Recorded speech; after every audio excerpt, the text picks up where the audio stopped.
Not every saint who's been canonized is honored with a feast day that the whole church celebrates. Today's calendar of saints has one that I particularly like, even though we won't be remembering him at Mass. His name? St. Joseph of Cupertino, a Franciscan friar who lived in the 1600s. Hello, I'm Father James Kubicki, and the reason I like St. Joseph of Cupertino is because many people would have considered him an unlikely saint.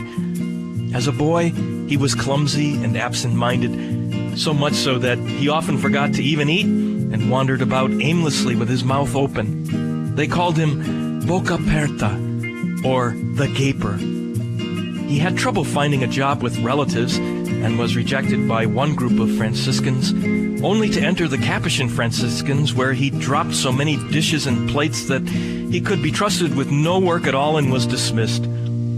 His mother wasn't happy to see him return home. Maybe she was afraid of her own kitchenware, and she nagged her brother, who was a conventual Franciscan, to accept him, which he did.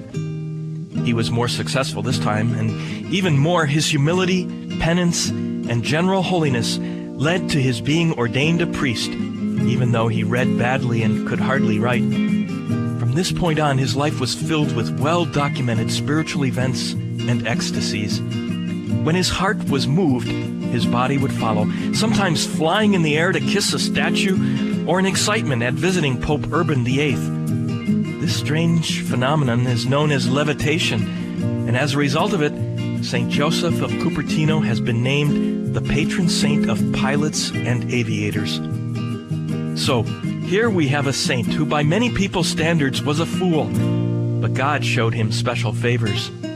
Truly, God chooses the weak to shame the wise of the world.